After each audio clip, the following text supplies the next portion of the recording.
Hey, what's up, guys? It's the guys at Seattle Sports Soup. We got a special guest on today, Joey Calabro, the son of the great Kevin Calabro, joining us here on this Saturday, April 20th, with a great day. And I think we're going to start off with some Sonics news. Obviously, that's been the huge news this week and has been the talk around Seattle for the past month, it seems like. So, what is your take on everything that has happened this week, Jackson? Well, the big news was everything has basically gotten pushed back because David Stern, what he's done is basically pushed the vote back a couple of weeks. It's basically giving the Kings more time to match the offer because Hansen and his group made a new offer. It seems like he's kind of just putting it off so that way it seems like he wants the Kings to stay, which is why he's pushing it back. But the update is the vote on the relocation by the relocation committee is going to be in the first week of May. And the Board of Governors will be voting on the actual sale the week after that. But if the relocation is approved, I don't know how they can't approve the sale, because why would they approve the sale or keep the Kings, but move them to Seattle? It doesn't make very much sense. Yeah, I think if they approve the relocation, which is being voted on first, and then the sale's being voted on second, I think the relocation only needs a 51% majority, just a majority vote, while the sale needs over like 2/3 or something like that. But if the relocation goes through, I think the sale's going to happen. And so, Joey, what do you think about the whole thing? Do you think the Sonics are going to come, or do you think they're going to stay in Sacramento? I've got a good feeling about it. I think they'll probably come. Stern pushing back this vote, I think it's just a formality. I think he pulled something similar when OKC moved, giving Sacramento a chance, but I don't think you can deny that Chris Hansen's group has the money. It has an arena plan in place with a great market in Seattle. I don't think you can deny that.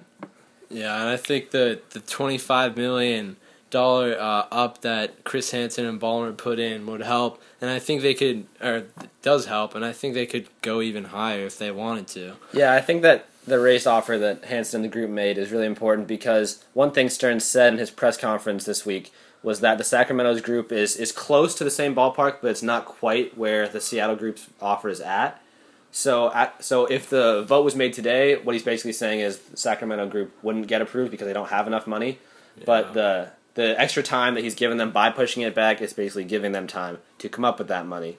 And what about Stern giving Chris Daniels he gave him the shaft there and the sass? I mean, Stern's just I don't really like Stern. I don't think he's a good guy. Yeah. So for those of you who don't know, what Stern basically said was he was asked about all the reports from King 5 News, which is where Chris Daniels has been having all the coverage.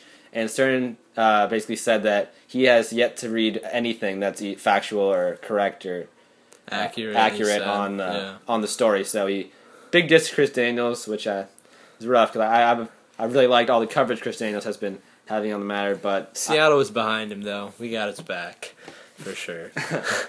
And on Twitter and all that, that's just like a huge media outlet. So I think. Obviously the backup for Chris Daniels was there, but in the end, I don't really know if the Sonics are going to come back or not. Right now, I'm not feeling so good, but we will see. Yeah, I'd say it's probably 50-50, but I mean, you got to give the slight edge at least to the Sonics coming back, because Stern felt the need to push back the vote to keep the Kings, because the Hansen and the group. Or he's letting Sacramento have more time to make an offer. Right, exactly. That's what I'm saying. It's because he has to do that to keep Sacramento there, because they don't have enough money right now. What if they do make a better offer? Well, if they do make a better offer, then the advantage goes to Sacramento. But right now, I'd say it's 50-50, probably more like 60-40 with the edge to Seattle, because their offer is better than Sacramento's offer right now. All right. Well, I think that's it for the Sonics, and now we will move on to some Mariners talk. So like Marshall said, we're going to move on to the Mariners. Now, basically the gist of it is they pretty much suck so far this year. They've just been horrible. Their offense is not horrible, not as bad as not completely bad. They're not last in the league in runs, but it seems like not Astros level. They've scored 3 runs or less in every single one of their last 9 games, and they're 3-6 in those last 9 games. So I guess with 3 runs or less, getting 3 wins isn't a bad thing. Even with Felix Gems. Yeah, but the offense has really just been horrendous, especially guys like Ackley, Smoke, and Montero. Oh my god. Ackley is batting around 100 somewhere. He's been floating between 100 and like 150 all season, so obviously that's not going to cut it. Do you think they would have took Ackley if they had the number 1 pick over Strasburg? Of course they would have. We were just talking about this the other day because a few years ago in the draft class where Strasburg went number 1 and Ackley went number 2, the Mariners were the worst team in the league all season, and they were in line to have the number 1 overall pick. And instead, they swept the A's in the last series of the year. All they had to do was lose one of those games, and they would have had the number 1 overall pick. Instead, they got the number 2 overall pick with the Nationals obviously. Well, do you think they would get Ackley if they went number 1? No. I think Strasburg was the consensus number 1 pick in that draft class. Why would they have taken Ackley? I think they just needed a needed a hitter. I mean, they already had Felix then. They had Pineda looking good. They had like Vargas. I know, but he's still in the minor league system. They knew he was coming up. But I think they still would have picked Ackley. They didn't know how bad he was going to be. It was terrible. Strasburg was so overwhelmingly the top prospect. Ackley was the best hitter in the draft. Strasburg was the best pitcher by far. It wasn't even close. We already had good pitching. The minor league systems has always been deep in the depth of pitching. I mean, there's so much pitching in the minor league system for the Mariners. Yeah, the Mariners over the years, they've really cultivated pitching in the minors, and you can't deny that they did need hitting at the time. Exactly. Ackley showed so much promise. Exactly. Had a pretty solid year last year. He looked good in the College World Series that upcoming year. Everyone knew Ackley, or everyone thought Ackley was going to be good, but Strasburg was so overwhelmingly the top prospect in that draft. Everyone thought he was going to be this insane ace coming out, and that's exactly what he's become.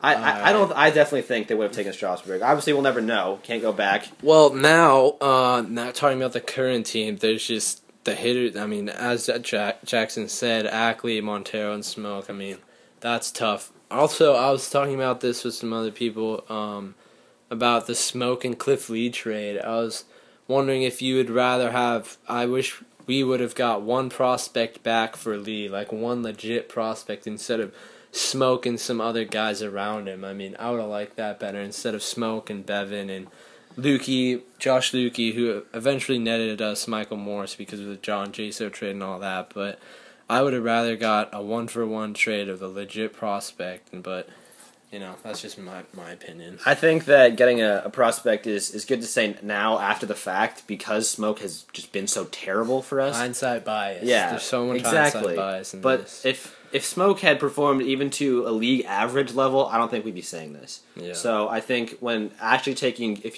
looking at it now, obviously it's better to say we should have gotten a prospect, but at the time, I think people thought it was a pretty good trade because they thought Smoke was supposed to turn into something at least pretty decent. Yeah, but talking about today, I think the hitting is actually affecting our own pitching because the pitchers go out on there in the mound every day and they don't always have that confidence that they're going to get the run support from the offense every day, which, the mental pitching is so much of a mental kind of game. And especially since we have so many young pitchers. Yeah. Like Bevan is young, he was moved to the back. He's not a starter anymore. Yeah. He moved to the bullpen. But guys like Mar, I mean, they need to... Brandon Maurer. Yeah. That's a good example. He needs the confidence to go out and be able to pitch however he wants, not being able to pitch so that way he can only let up 1 or 2 runs. He needs to be able to grow and have that opportunity to let up 3 runs and still have the chance to get wins because wins trump everything, and Mariners just really aren't getting it right now. Yeah, hopefully the offense comes alive in the next couple of weeks. Hopefully we finish out this Texas series strong and go on the road trip with some more momentum, and hopefully that all works out. Yeah, so one of the big problems... or the interesting things that's come up throughout the season is Montero's starting to struggle at the plate, which was not really anticipated by us. And Kelly Shopik, who has come in and had some games behind the plate, has actually hit pretty well. I think he's in limited action. He's in the 300s limited action, obviously, but he's leading the team in batting average right now. So the question has become: is it time for the Jesus Montero as a catcher experiment to end? And where would you suggest he'd go? Well, I've heard some people suggest he should play just straight up be a DH. And then you could have Morales. Exactly. And then just get Smoke out of exactly. there from Yeah, Montero. that's the they thing. both suck. You move in Morales to play first, and then Smoke's gone to DH. So essentially, Where's Montero? Montero's playing DH. Montero's playing DH. Where was Smoke? Smoke's gone. He's gone. Where? I'm done with Justin Smoke. Oh my god. My preseason prediction about Justin Smoke having a breakout year is obviously not panned out. But Smoke's a pretty good defensive first baseman. He is a good defensive first baseman. That's true. And so because of that, and because very early in the season, I don't see any drastic moves like this being made. But with the supreme struggles that the team has had, these questions have to be raised. So obviously, things like that are interesting to consider. But this early in the season, I don't see any of it actually happening. No major changes are going to be made. I think that's all for we got in the Mariners today, and I think we'll be moving on to the Seahawks. I'll talk about the schedule, re-signing Hauschka, and Antoine Winfield. So now we move on to the future world champion Seattle Seahawks. Just kidding. I mean, they might be, but there's still a long season ahead. But signings of Hauschka and Winfield can't hurt. Yeah, no, definitely re-signing Hauschka. I think some people have bashed him in properly. I think he's really good inside the 50, and he can the 50. he can even extend out to the low 50s. I think it's a good signing. Some people have called for a new kicker in the draft or something. I don't think that's the right move. Hauschka's proven and accurate, and I like the re-signing. I think Antoine Winfield really helps out the nickel package, and the best secondary in the league makes it even better. Just imagine being a quarterback and looking down the line of scrimmage, and you see Richard Sherman, Brandon Browner, Antoine Winfield, and then the two safeties of Cam Chancellor and Earl Thomas, and covering all your wide receivers. I mean, that's just got to be daunting to you. Yeah, obviously, when it comes to Hauschka, not very high percentage from outside the 50, but you have to be happy with an accurate kicker and can't give that up. That's true. Definitely gotta. I don't think there's that many better options on the market too. And plus, I mean, with the revamped offense, you only have to kick extra points, so it's all good. Yeah, that's true. And for the Winfield signing, one thing I heard about for the salary cap was that if we didn't trade Matt Flynn, that signing might not have been possible. So that shows, for those of you who are still questionable about the Matt Flynn trade, whether that should have happened, it was obviously worth it because it freed up some space so we could sign Winfield and still have some cap space rolling over to the next year. Because the way the salary cap works, if you don't reach the cap, all the extra space you have rolls over to the next year, which is really good because coming up soon we're going to have to be signing some of the younger members of our team to bigger contracts like Sherman and Chancellor are guys who have to be re-signed. And the NFL draft's coming up this week, Thursday and Friday. Of course, the Seahawks won't be picking on the first day because of the Percy Harvin trade, but we have a preview up on C-Town Sports, so check out the draft preview on there. And I think we talked about it a podcast or two podcasts ago. Yeah, we've talked about the draft. And for all of you check those out. For all of you who aren't happy about the not having a first-round pick, on that first day, just queue up a video of Percy Harvin highlights, and that'll be your first day of the NFL Roll draft. it 24/7 all day and all night. And so the Seahawks schedule, it was just released. We have an article up on the Seattle Sports Soup with an in-depth look. But I think it's really cool how many primetime games the Seahawks have. They have 4 as of right now. Definitely. Which is close to the tops in the league. I thought it was tops in the league when I first read it. The 49ers have 5, I believe. Oh, well, games. We'll get 5 or 6 because of the flex scheduling later in the season. Because I think, obviously, the Seahawks should be in contention later in the season. And those should be some must-watch games. Yeah, and I think the early season schedule looks good for the Hawks, but there's a series of three straight games later in the season after the bye when they have to play New Orleans. New Orleans, I think it's like Houston or New York. Houston's early in the season. Houston and New York are back-to-back, I thought, later in the season. No, the Giants, in the 3-game series, it starts with New Orleans and it ends with the Giants. Nope, not Atlanta. San Francisco. Yeah, it's San Francisco. Yeah, they have to play the Saints at home on Monday Night Football, then they have to go to San Francisco, and then the next week they have to go to the Giants. So I don't think 3-0 is a very realistic expectation for that 3-game series. 14-12. They're going 14-12. 14-12, is that your prediction? On the article I wrote, I said 13-3. Terrible. So, terrible. Joey, what's the call for this year? I'm always pessimistic. I'll go 11-5. What? What games do you think they lose? Hey, I can see it happening. What games do you think they lose? They have some realistic losses. They could lose the 3 losses I had them were Houston, at San Francisco, and home against the Saints. And I think they could lose at Indianapolis as well. They could potentially drop one to the Rams, who are an up-and-coming team. Joey, do you even know who they're playing? Of course he knows who they're playing. Got all the division members twice. Some tough out-of-division games also with the Falcons and the Giants and the Saints. I think the Falcons matchup is a really cool one. I'm surprised it didn't get a national TV nod because it's a rematch of the playoff game where the Falcons obviously knocked us out of the playoffs last year. That should be a huge So game. that'll be right a fun there. one. But there are a lot of intriguing different notes in the schedule this year. Make sure to check out the analysis of the schedule on Seattle Sports Soup, and I think we're going to move on to the toss-up section now. Everyone's section of the favorite. show.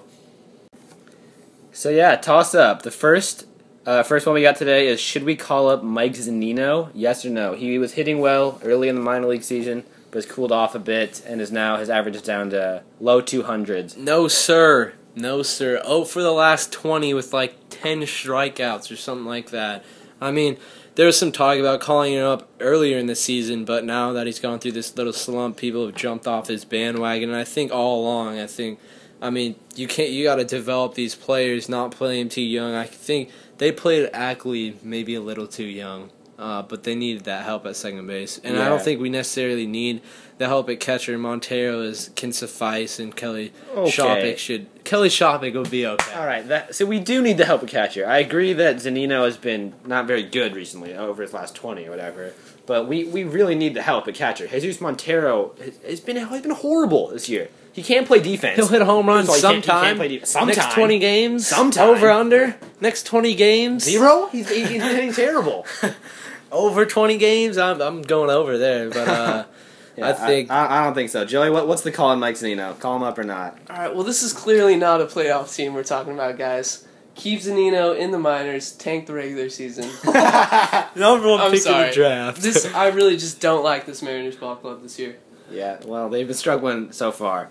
So our next topic is, we're going to move to the NBA playoffs for a little bit. Would you pick the Heat or the Field to win the NBA championship? New York Knicks is all I have to say. The homer here for Marshall Charrington. Joey, what's your call? I got the Heat. I think it's going to be a rematch, Heat Thunder, of last year's finals. I can't see anyone guarding LeBron and Dwayne Wade. You think the Heat can stop the Thunder for the second year in a row? I sure do. You think LeBron? You think Kevin Durant and Russell Westbrook won't be motivated to just attack and destroy? I'm sure they'll be motivated. All right, Mr. Marshall. Then who's your NBA Finals then? If you think the Knicks are going to make it instead of the Heat, the New York Knicks have everything. Who are they going to play from the Western Conference then? Oh, Western Conference. I gotta go with the Lakers in an upset. The Lakers. Kobe's gonna come back. All right, so that pretty much takes away all of Marshall's credibility. I gotta take the Heat as well on that one. I think LeBron's just on a different level right now, and if they play the Thunder, I'm not sure they are going to, but if they do, LeBron is when he's focused is one of probably the best on-ball defender in the league. So he's shown he can slow down Durant for long periods of time. But quick, one more note on the NBA playoffs. If you guys had to pick a dark horse team that could upset one of the major players, either not named OKC or the Heat, who would your team be? Joey? Well, I think you know who my pick is. It's the Golden State Warriors. Look out. Look out, Western Conference. The Memphis Grizzlies. Oh, that was Marc mine. Gasol loading minutes. I mean, he's putting work in. Best center in the league, arguably. So yeah, I think we'll watch out for them. I gotta go with the Grizzlies as well. Tayshaun Prince. Marc Gasol is the best center in the league. I don't think there's even an argument there. Don't anyone tells me Dwight Howard. Marc Gasol is a much more complete player on both sides of the ball. How is he more complete? He's better offensively, more range on his shot. It's better defensively. More range. All right, more range. I'll give you that. Dwight can't shoot. Not at all. And Mike Conley has been much improved. He's really given them another level on offense. Tayshaun Prince has been a good replacement for Rudy Gay. I think the Grizzlies have a chance to upset the Thunder, potentially come out of the West. So, our third toss-up for the day is, as many of you know, Mike Moser, the forward from UNLV.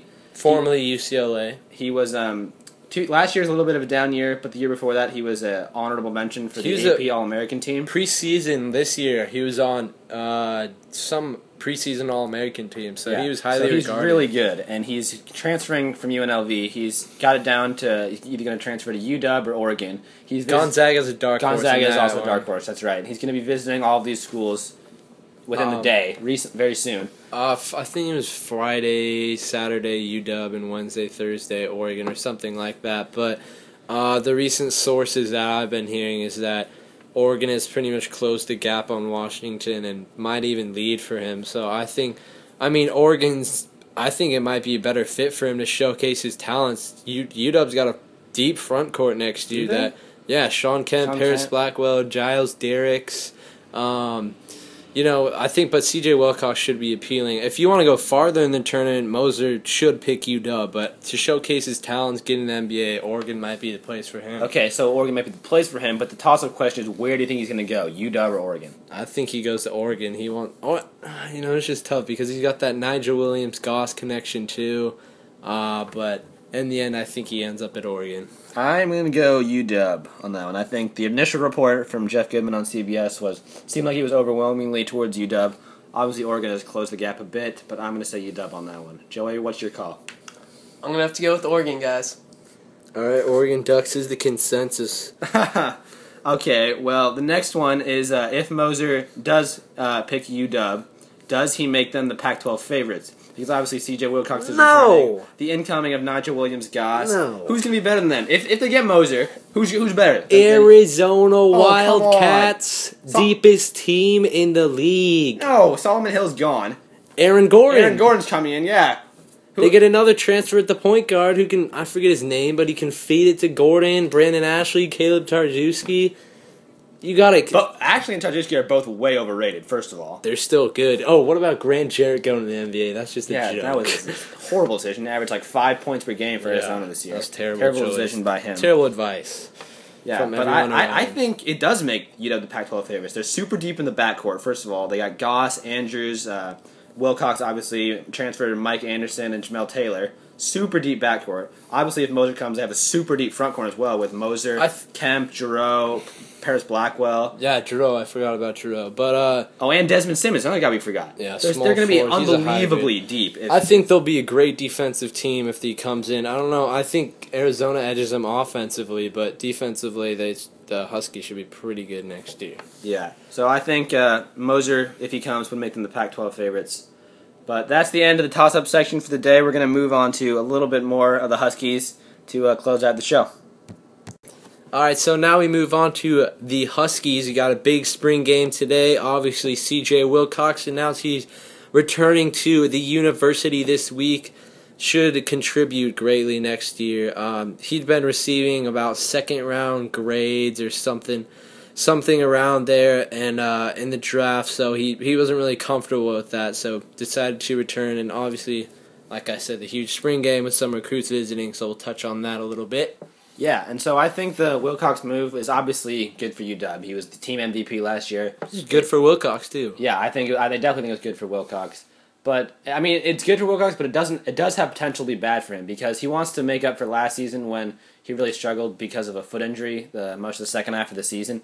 If he can perform like he did in the first half of the season, when the Huskies started out 4-0 in conference play, he shot like near 50%, over 40% from the three-point line. If he can get those numbers up close to where that'll definitely help his draft stock. But if he stays back down to where he was in the second half of the season without a foot injury, it'll definitely decrease his draft status. So it's a risk-reward, obviously, but I think it's going to end up being wise for him. And the fact that he's the unchallenged star on next year's team, I think will help a lot. I think in his mentality and mental mindset when approaching the game. I think Abdul Gaddy kind of just messed with that last year, and so did Scott Suggs. But there's no question that the star of next year will be.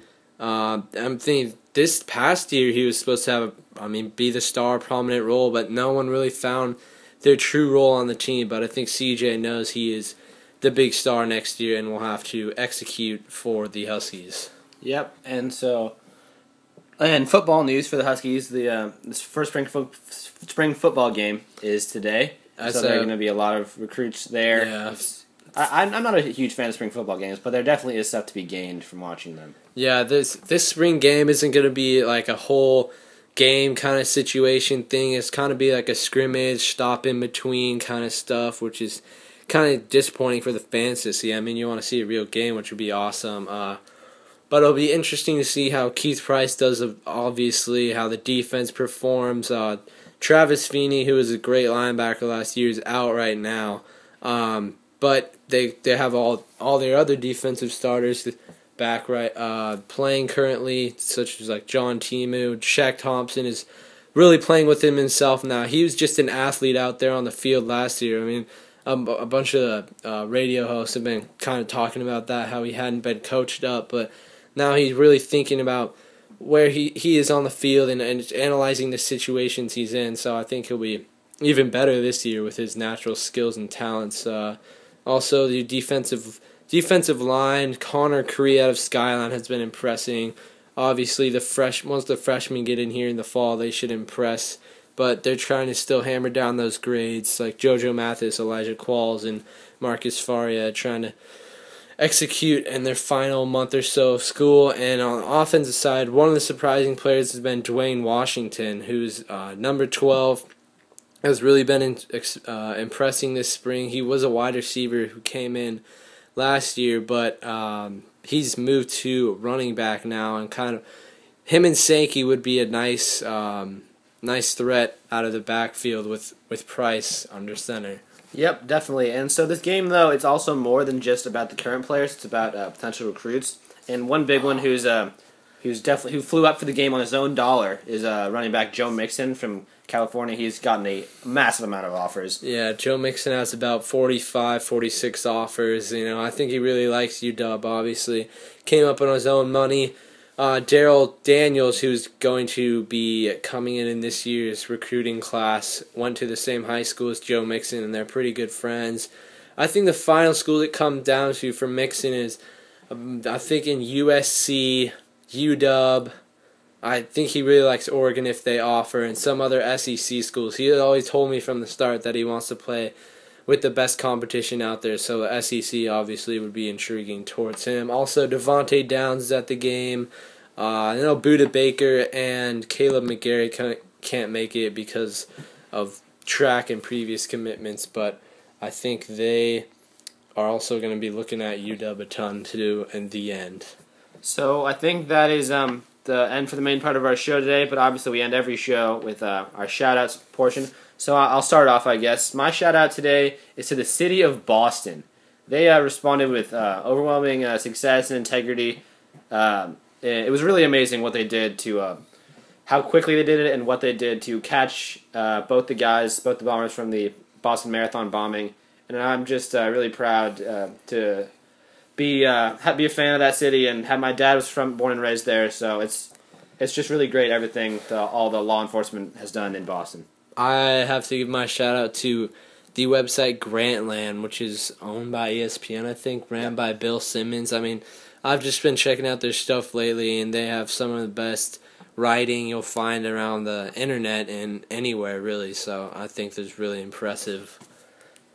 I want to give my shout out to Steph Curry, setting the single-season NBA three-point record. It's tough to see Ray Allen's record go, especially as he set it as a Sonic, but Steph Curry definitely deserves it. Very high three-point percentage. I think it was 44. Yeah, he's having a crazy season. Just an unbelievably great season. And I'd like to thank Marshall and Jackson for allowing me to come on here today. It's been a blast. Yep, of course, definitely. Joey. And so that's the show for today, guys. Thanks for listening. Like us on Twitter. Follow us on Twitter. Follow, man. Follow us on Twitter. Like us on Facebook. Thanks for listening.